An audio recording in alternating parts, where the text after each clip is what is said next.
Bartholomew Town, bringing Rhode Islanders closer to their world since 2018. Brought to you in part by the University of Rhode Island Online, Newport Film, Half Street Group, Navigant Credit Union, and the Audubon Society of Rhode Island. Bartholomew Town. Welcome to Bartholomew Town, where we proudly drop our R's here, ahs, par for the course, trying to keep the tradition alive. And by the way, if you haven't read it yet, you should read this incredible article in the Providence Journal. The familiar Rhode Island accent is fading away. What's behind the generational change? Antonia, Noori, Farzan is the reporter behind this story. Again, it's on the Providence Journal, and I've linked it in the show notes for today. And Antonia joins us today here on the podcast to talk about, this is a treasure that is fading rapidly, according to your reporting. Yeah, and thanks for having me on. And I hope this encourages people to take action some way. Not that we can really, you can't force people to rely on accent. I don't know if you can really teach in school, but I hope people at least realize that this is something that could be disappearing, at least for you and I in our, maybe not our lifetimes, people who are a little bit younger than us in their lifetime, it may be pretty rare to hear. So I hope people are motivated to preserve it. And, if you hear some of the great accent, record them talking, and maybe we need some kind of institute or center, something for some kind of repository for keeping, oral histories and all these great accents that are out there right now. Yeah, this multimedia story definitely has a little bit of that, because you had people call in and leave a voicemail with their Rhode Island accent on display. What prompted you to look into this phenomenon? Yeah, I've been wanting to do this for years. So I grew up in Rhode Island, born and raised here, and then left for a little while in my 20s, and then moved back about 5 years ago now. And spending that time away was very clarifying, just in terms of coming back and noticing things with fresh eyes that I wouldn't have seen. And one of the things I noticed coming back around 2020 was just that this real generation gap, which is what I write about in the story, between right around now, I'd say it's probably about 40 seems to be kind of the dividing line. People over 40 seem much more likely to have accents, and people under much less. And I just started noticing that I was not hearing accents in younger people. When I would tell people this, they would say, well, that's a class thing. That's, because of who you're around. And definitely true, it's a class thing, but also, across all demographics, I was noticing this, just with cashiers in stores, stuff like that. And obviously for my job at the ProJo, I talked to all kinds of people from all kinds of backgrounds. So once I started this job, which was in 2021, I especially started noticing that, and I pitched the story, and my editors all said, great idea. And there actually has been so little research on the Rhode Island accent that at the time I was really kind of running into walls trying to, get anywhere, even interview anyone who had studied this, because I knew I needed experts, and there really was not a lot out there. There still isn't, but waiting 5 years, I think, actually did help to get a little bit more. Now there's a professor at Brown who's only been there a year, who I quote in the story, who's now looking into this. So the timing just worked out to sit on it for a little while. And, we're doing a lot more evergreen stories these days at the ProJo, more deeper dives. So my editors asked me if I wanted to finally write the story that I've been talking about for 5 years. And I said, yes. It's an interesting concept, just the fact that the ProJo is doing deeper dives. Actually, it makes a lot of sense. And some of the stuff that's been coming out has been really entertaining. On this story, though, you write, linguists point out that language is constantly evolving. So today's Rhode Island accent isn't necessarily what you would have heard on the streets of Warren or Pawtucket 100 years ago. But there's one constant: Rhode Islanders have been dropping their R's since the state's founding. So the Rhode Island accent, a lot of people think of it as like this hodgepodge of New York and Boston. And you point out that there's, we'll say, immigrant elements as well, whether it's Portuguese or Italian, that kind of formulated this highly specific, sometimes to some people annoying, sometimes to other people beautiful, and quite frankly, indicative of home for many of us. This sound, this experience. So this thing goes way back, and you kind of laid that out in the story. What were some of the ways that you were able to identify how far back the Rhode Island accent first emerged? That was really surprising to me. I did not know. That was really through interviewing scholars who have studied this. They have traced it back to the 1620s and basically trends that were going on in England at the time. I had no idea. One thing I thought was really interesting, for one great thing about working in the ProJo's, we have these amazing archives of everything that was published since, say, like the 1850s or so, that I love to just search in whenever I'm doing a story, to get some background. When I searched for Rhode Island accent, there actually was no mention of the Rhode Island accent in the ProJo until the 1950s, which doesn't mean people didn't have an accent. It's more that it wasn't something that was really thought about or remarked on. And I think actually one of the first mentions I found was that someone had been I think they'd been like stationed, they were in the military, they'd been stationed, like, let's say in Indiana or somewhere in the Midwest, and people there had commented on their accents. So it's when you start getting people, being more mobile and getting out to other parts of the country where people are saying, hey, you have this really strong accent. And then in the 80s, you suddenly have this boom of people talking about the Rhode Island accent and talking about it in particular as a bad thing and something that is embarrassing and something that people are trying to get rid of. And I honestly don't know specifically what happened. It's like late 70s, 80s. What was it at that particular moment that people suddenly became hyper conscious of this? Because it's not like, TV hadn't been around by that point. Yeah. Right. There's this term that you hear sometimes where people in the middle of the country, they say, oh, you speak with TV speak, like West Coast, East Coast, the way they hear people on the news or on like a TV show. And in some ways that kind of forms into this concept that I had never heard of before, quite frankly, and I may actually misquote the exact name of it, but American Standard English. No, we're not talking about the handbook for toilet installation. We're actually talking about sort of a homogenization of the English language in really North America, but particularly in the United States. So how much of the Rhode Island accents, not disappearing yet, but it's certainly an endangered species. How much of that is just part of a broader homogenization of culture and homogenization of etymology and so on and so forth that might be similar if we looked at some villages in the Netherlands or something like that? Or is this really about Rhode Island's shifting trends in terms of who's living here and what Rhode Island means as a player in the Northeast corridor? Probably both. One thing if you Google disappearing accents, which I did when I started out, you can find stories from pretty much every part of the country. I mean, in Maine, they've documented this as a phenomenon. In North Carolina and Georgia, all over the South, and some of those places, there has been really serious research into this. So one thing I found really interesting was in North Carolina, in the Research Triangle area, they particularly traced that to when you had a lot of people, a lot of educated workers from the North moving there for the Research Triangle for those tech companies. So the fact that we also, have people moving from over state lines, from Boston, from New York, almost certainly that's a factor. I mean, that's also been happening for a while. The thing that's frustrating with all about this is it's really hard. There is no one factor. So for instance, people would point to TikTok, people would point to TV. I mean, before that, they could have pointed to radio, and that's the broadcast English you were just talking about. That's officially called Standard American English. So there have always been all these factors. I mean, one linguist at Brown who I interviewed mentioned, another point that I thought was really interesting is obviously immigration is one, but also just the changing nature of work. So working class jobs back in the day, maybe you worked in a factory, you were talking to other people who maybe had similar accents than you, if you were talking at all, working in the factory. But now if you're in a service job, you might be in a call center talking to people from all over the country. You might be on the front lanes of a job dealing with tourists from all over the country. So there's a lot more person-to-person contact that's happening in those jobs that gives people a real incentive to smooth out their accents and reduce that. There's an extrapolation here that I want to get to just in terms of the sadness of losing something like this. But before we do that, you also note, I love the example of Joe Paolino when he was, I don't know if it was when he was the youngest mayor in American history or whatever, if he had other political aspirations, but he was among many politicians and probably other people in leadership type of lanes that were told, get rid of your Rhode Island accent. And hey, you know what? It leads into a portion of your story that I think is really important, which is some of these accents, there is a class or socioeconomic position associated with them.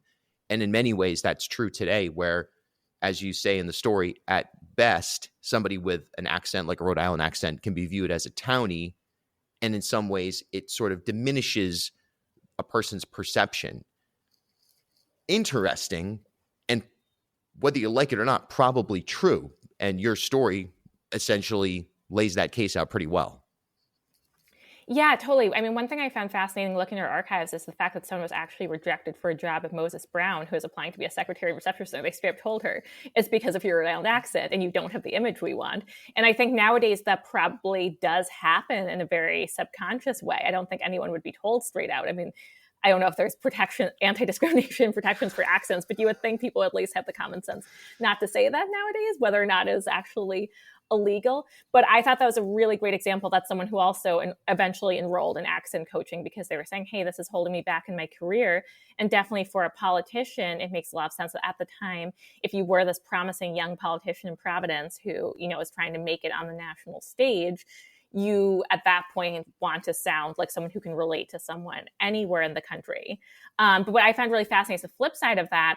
One linguist I interviewed who's at Dartmouth mentioned that now you see politicians really playing up their accents because it signals authenticity. It signals that you're from here. So it can really be an advantage a lot of times for politicians. Yeah, this explains Dan McKee's continued use of the Rhode Island accent on a pretty regular basis, I suppose. Look, this is you're a Rhode Islander. You're a Rhode Islander's Rhode Islander. We'll say that. I am as well, for sure, even though, like you, I was away for many years and returned, magnetically drawn back in. And look, growing up, my mom, a Cranston person, hey, the Rhode Island accent was quite prevalent in my household. And I definitely know that I had to work to get rid of it. At one point, kind of for the same reasons, people said, you need to be able to speak with clarity and not just to Rhode Islanders. But it's kind of sad because it also, as you very well sow the image through words in your story, it's home. It feels like the old Dell's truck, or even more so like the Dell's cup with the teeth indented into the plastic as, you're kind of working your way through the lemons. It's like, we're going deep here. What does this mean to you personally, doing this story, as somebody who cares so much about the state and cares so much about the history and the tradition and the weird and beautiful things that make Rhode Island, Rhode Island? Yeah, so I obviously don't have an accent either, but it made me. It is really sad, yeah. And I do think there's an argument I quoted in their speech coach who actually used to do speech coaching here in Cranston, who kind of made the argument that it is better ultimately if people have less barriers to communicating, just to get rid of that one thing. And even the fact that if you're talking to someone on the phone from anywhere in the country, that you're not coming in with those prejudices because everyone has very similar sounding accents. And I hear that, but at the same time, it is the sound of home. I think overall, most people I talk to were nostalgic about it. And I do think it's sad. But I'm curious, Bill, because you mentioned you worked at reducing your accent. I mean, when you were in school, was it common? Were there other kids in your class who had accents? Yes, because I went to Charahoe, so I was in like Southwest Rhode Island. So you had the blend of the Rhode Island accent, but it also had this swamp Yankee type of drawl to it almost that was pretty prevalent. And I remember probably when I was first at URI, I don't think I had a really strong accent, but it was definitely there to a certain extent. And people were making fun of the way, even some of my music, people were like, oh, that's not how you pronounce that word. And this isn't like a sample size of necessarily international people. It's like people from New Jersey at URI that would say, wow, what did you say there? What's that word? And it did start to imprint in my mind to, hey, try to find a way to complete words that involve the letter R. And being in New York and around international people in heavy doses, it was a balancing act because I wanted to preserve my culture, but also didn't want to confuse people with what I was saying, which can happen quite often with an accent like Rhode Island's. Totally, yeah. And that's so funny it happened at URI, because one thing that did come up in my reporting quite a bit is that for a lot of people, when they get to college is when they start losing their accent because they show up and their roommate is like, what? And it's the first time they've really been outside of Rhode Island, or in your case, you were in Rhode Island, but you were with people from outside who didn't understand. And yeah, they'll spend 4 years in college kind of consciously or unconsciously training themselves out of that accent. And then obviously that's another reason why it correlates with class, because then you have more educated people who are having that experience and then maybe even coming back to the state, but by then they've lost their accent. What's been the reaction that you've gotten from people that have read this story? Have you heard from, you got a lot of submissions, like 100 submissions for people, or I should say from people who wanted to display their accent or their sort of anecdote about the Rhode Island accent and left a voicemail, which I thought was amazing, the sort of multimedia interactivity of this story. Really great piece. But What have you heard from people? Is this sort of a universally sad story to the people that have reached out to you or you've bumped into or people in your life? Yeah, I actually haven't gotten any. I would say the reaction has been overwhelmingly positive and overwhelmingly agreeing with me that this is a sad thing. I have not. I did in the course of reporting definitely get pushback from people who are saying, this is kind of a good thing. This is kind of embarrassment for Rhode Island if we're getting rid of that.